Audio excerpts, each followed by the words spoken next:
বাংলাদেশের আপডেট সংবাদে আপনাদেরকে স্বাগত। শুরুতেই সংবাদ শিরোনাম। ইউনূসের গেম ওভার, অনির্বাচিত সরকারকে দিনের পর দিন বাংলাদেশ চালাতে দেওয়া হবে না। আওয়ামী লীগের সুরে সুর মিলিয়ে একই পথে হাঁটছে বিএনপিও। ইউনূসের বিরুদ্ধে কঠিন ঘোষণা।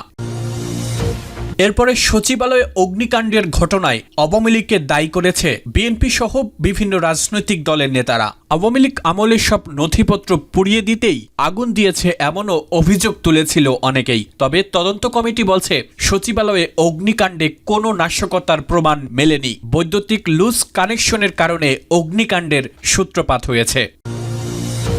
এরপরে জানাবো এক চাঞ্চল্যকর তথ্য। লন্ডন থেকে বৈষম্য বিরোধীদের কলকাঠি নাড়ছে তারেক রহমান। এবার বৈষম্য বিরোধীদের তারেক রহমানের ফোনে ঘোষণাপত্রের কর্মসূচি পাল্টে হয় মার্চ ফর ইউনিটি। পুরো তথ্য তুলে ধরব বিস্তারিত সংবাদে। এদিকে ঘুরে দাঁড়াতে চাইছে আওয়ামী লীগ। অন্তর্বর্তী সরকারের বিরুদ্ধে রাজপথে নামার ডাক।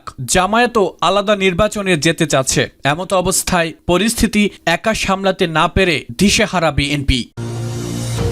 এদিকে আওয়ামী লীগকে রাজনীতিতে আসতে বললেন মামুনুল হক। এতক্ষণে সংবাদ শিরোনামগুলো শুনছিলেন, এবারে বিস্তারিত।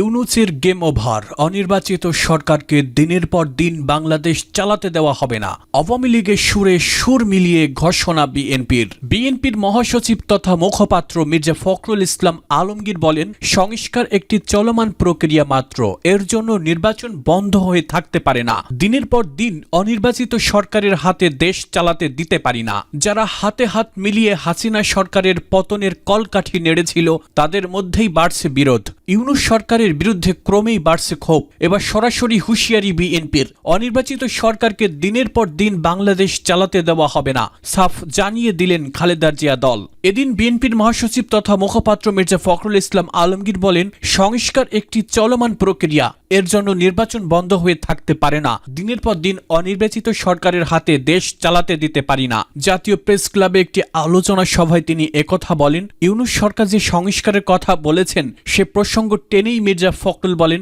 সংস্কার নিয়ে কমিশন কাজ করছে, ভালো কথা। সংস্কার নতুন কোনো ধারণা নয়। সংস্কার নিয়ে বিএনপির কোনো আপত্তি নেই, কিন্তু দেশে যে অস্থিরতা চলছে তা অনেকটা কমে যাবে যদি নির্বাচিত সরকার থাকে। তিনি আরো বলেন, দীর্ঘ 15 বছর ধরে ফ্যাসিবাদের বিরুদ্ধে লড়াই করেছে বিএনপি, আর জুলাই বিপ্লবে স্বতঃস্ফূর্তভাবে অংশ নিয়েছে দল। আওয়ামী লীগ যতবারই ক্ষমতায় এসেছে ততবারই ফ্যাসিবাদ কায়েম করেছে। বিএনপি মহাসচিব আরো বলেন, নিত্যপণ্য সহ সবকিছুর দাম বেড়ে গিয়েছে, সাধারণ মানুষের জীবন অতিষ্ঠ হয়ে উঠেছে, কিন্তু সরকার এই নিয়ে কিছু করছে না। জনগণের সমস্যা খুঁজে বের না করে অনেকে রাজনীতিবিদদের দোষ খুঁজে বেড়াচ্ছে। বর্তমান সরকারের প্রতি বিএনপির এখনো সমর্থন রয়েছে, তবে সে সমর্থন আজীবনের জন্য নয়। সচিবালয়ে অগ্নিকাণ্ডে কোনো নাশকতার প্রমাণ মেলেনি, তদন্ত কমিটির প্রতিবেদন। সচিবালয়ে আগুন লাগার ঘটনায় কোনো নাশকতার প্রমাণ মেলেনি বলে জানিয়েছে ওই ঘটনায় গঠিত উচ্চ পর্যায়ের তদন্ত কমিটি। প্রাথমিক রিপোর্টে তারা জানিয়েছেন, বৈদ্যুতিক লুজ কানেকশনের কারণে অগ্নিকাণ্ডের সূত্রপাত হয়েছে। মঙ্গলবার 31 ডিসেম্বর সন্ধ্যায় রাষ্ট্রীয় অতিথি ভবন যমুনার সামনে এক প্রেস ব্রিফিংয়ে এই তথ্য ব্রিফিং করে জানায় তদন্ত কমিটি। প্রেস ব্রিফিংয়ে স্বরাষ্ট্র মন্ত্রণালয়ের সিনিয়র সচিব নাসিমুল গনি বলেন, সচিবালয়ে আগুনের ঘটনায় ব্যক্তি সংশ্লিষ্টতা খুঁজে পায়নি তদন্ত কমিটি। বৈদ্যুতিক তারের লুজ কানেকশন থেকে সচিবালয়ে আগুন লেগেছে। এ সময় তদন্ত কমিটির অন্যতম সদস্য বুয়েটের অধ্যাপক ডক্টর মাকসুদ হেলালি জানান, প্রাথমিক তদন্ত প্রতিবেদন প্রধান উপদেষ্টার কাছে দাখিল করা হয়েছে। তার সঙ্গে প্রাথমিক তদন্ত কমিটির রিপোর্ট নিয়ে প্রায় 1 ঘণ্টা বিস্তারিত আলোচনা হয়। প্রধান উপদেষ্টা বিশেষজ্ঞ দলের কাছে বিভিন্ন বিষয়ে খুঁটিনাটি জেনে নিয়ে ভবিষ্যতে করণীয় সম্পর্কে প্রয়োজনীয় দিক নির্দেশনা দিয়েছেন। তিনি বলেন, সোর্স একটাই, তবে টানেলের কারণে অন্যদিকে গিয়েছে, ফলে 6 তলা শেষ না করে 7 তলার আগুন নেভানো সম্ভব ছিল না। বাইরে থেকে 2 জায়গায় আগুন মনে হলেও এটা আসলে ইন্টারকানেক্টেড বলে এমন মনে হয়েছে। বাংলাদেশ সেনাবাহিনীর বিস্ফোরক বিশেষজ্ঞ ব্রিগেডিয়ার জেনারেল মাহবুবুর রাসেল বলেন, ডগ স্কোয়াড সহ বিভিন্নভাবে আমরা পরীক্ষা নিরীক্ষা করেছি, কোনো ধরনের বিস্ফোরকের আলামত আমরা সচিবালয়ে পাইনি। ফায়ার সার্ভিসের মহাপরিচালক ব্রিগেডিয়ার জেনারেল মোহাম্মদ জাহিদ কামাল বলেছেন, ইন্টেরিয়র ডিজাইনের জিনিস থাকাতে আগুন ছড়িয়েছে দ্রুত। সচিবালয়ে অগ্নি নিয়ন্ত্রণ ব্যবস্থারও ঘাটতি ছিল বলে জানায় ফায়ার সার্ভিস। ঘোষণাপত্রের কর্মসূচি পাল্টে হয় মার্চ ফর ইউনিটি, বৈষম্য বিরোধীদের তারেক রহমানের ফোন। জুলাই বিপ্লবের ঘোষণাপত্র নিয়ে গত 2 দিনের নানা নাটকীয়তার পর শেষ পর্যন্ত সেই সিদ্ধান্ত থেকে সরে আসে বৈষম্য বিরোধী ছাত্র আন্দোলন। অন্তর্বর্তী সরকারের পক্ষ থেকে জাতীয় ঐক্যমত্যের ভিত্তিতে ঘোষণাপত্র দেওয়া হবে এমন ঘোষণার পর গণ অভ্যুত্থানের নেতৃত্ব দেওয়া শিক্ষার্থীরা তাদের সিদ্ধান্ত পরিবর্তন করে। সোমবার রাতে দফায় দফায় বৈঠকের পর গভীর রাতে শিক্ষার্থীরা একই সময়ে একই স্থানে মার্চ ফর ইউনিটি নামে নতুন কর্মসূচির ঘোষণা দেয়। শনিবার থেকে যে ঘোষণাপত্র নিয়ে এত সাড়া তৈরি হলো, শেষ পর্যন্ত সেটি ছাড়াই কেন কর্মসূচি পালন করতে হলো সেই প্রশ্ন তুলছেন অনেকে। এ প্রশ্নের উত্তর খুঁজতে ব্রিটিশ সংবাদ মাধ্যম বিবিসি বাংলা কথা বলছে বৈষম্য বিরোধী ছাত্র আন্দোলন ও জাতীয় নাগরিক কমিটি শীর্ষ নেতৃত্ব, প্রধান উপদেষ্টা দপ্তর ও রাজনৈতিক গবেষকদের সঙ্গে। তাদের কেউ কেউ নাম না প্রকাশ করার শর্তে বলেছেন, মূলত এই ঘোষণাপত্রের মাধ্যমে সংবিধান স্থগিত করার কথা বললে সরকারের অবস্থান কিছুটা দুর্বল হতো। অন্যদিকে ঘোষণাপত্র বিষয়টি ইতিবাচকভাবে নেয়নি বিএনপি, যে কারণে বৈষম্য বিরোধী ছাত্রদের পক্ষ থেকে ঘোষণাপত্র কর্মসূচি নেওয়ার পর সামাজিক যোগাযোগ মাধ্যমে এ নিয়ে নেতিবাচক মন্তব্য করতে দেখা যায় বিএনপি নেতাকর্মীদের। সরকারের একটি ঘনিষ্ঠ সূত্র বলেছেন, বৈষম্য বিরোধী ছাত্রদের এই ঘোষণাপত্রের বিষয়টি বাদ দেওয়ার জন্য সরকারকে এক ধরনের বার্তাও দেওয়া হয়েছিল বিএনপির পক্ষ থেকে। ওই সূত্রটির দাবি, সোমবার রাতে এই বিষয়টি নিয়ে বৈষম্য বিরোধী ছাত্রদের শীর্ষ নেতৃত্বের সঙ্গে লন্ডন থেকে টেলিফোনে কথা বলেছেন বিএনপির ভারপ্রাপ্ত চেয়ারম্যান তারেক রহমান। সোমবার রাতে প্রধান উপদেষ্টার প্রেস উইং থেকে জরুরি সংবাদ সম্মেলন করে জানানো হয়, জাতীয় ঐক্যমত্যের ভিত্তিতে জুলাই অভ্যুত্থানের ঘোষণাপত্রের উদ্যোগ গ্রহণ করা হয়েছে।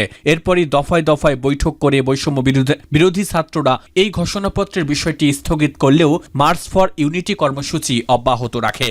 গত 5 অগস্ট বাংলাদেশের প্রাক্তন প্রধানমন্ত্রী শেখ হাসিনার সরকারের পতন হয়েছে। তারপরেই তার দল আওয়ামী লীগের নেতাদের বিরুদ্ধে একের পর এক কঠোর পদক্ষেপ করেছে বাংলাদেশের অন্তর্বর্তী সরকার। বিরোধী দল বিএনপির দাবি ছিল, আগামী 100 বছরে আওয়ামী লীগ ঘুরে দাঁড়াতে পারবে না। তবে এই পরিস্থিতির মধ্যেও আবারও ঘুরে দাঁড়াতে চাইছে আওয়ামী লীগ। দিল্লি থেকে এই বার্তা আসলো। সম্প্রতি দলের এক নেতা বাংলাদেশের মানুষকে নিয়ে অন্তর্বর্তী সরকারের বিরুদ্ধে রাজপথে নামার ডাক দিয়েছেন। এ অবস্থায় নির্বাচনের মাধ্যমে আওয়ামী লীগ যাতে কোনোভাবে ফিরতে না পারে, এজন্য জামাতে ইসলামীর সহ অন্যান্য রাজনৈতিক দলগুলোকে একজোট হওয়ার বার্তাও দিল বিএনপি। জামাতের সঙ্গে জোট সম্পর্কে মন্তব্য করে বিএনপির প্রবীণ নেতা মির্জা আব্বাস তার বিবৃতিতে বলেছেন, আমাদের অবশ্যই ঐক্যবদ্ধ হতে হবে, আমরা এই দেশকে পুনর্গঠন করতে পারি। প্রসঙ্গত, জামাত দলটি অতীতে বিএনপির সঙ্গে জোটে থাকলেও এবার তারা ভোটে আলাদাভাবে লড়তে পারে বলেই মনে করা হচ্ছিল। তবে বিএনপির দাবি, হাসিনা ভারতে পালিয়ে গেলেও তার সহযোগীরা দেশে রয়েছেন, তাই জামাত এবং বিএনপি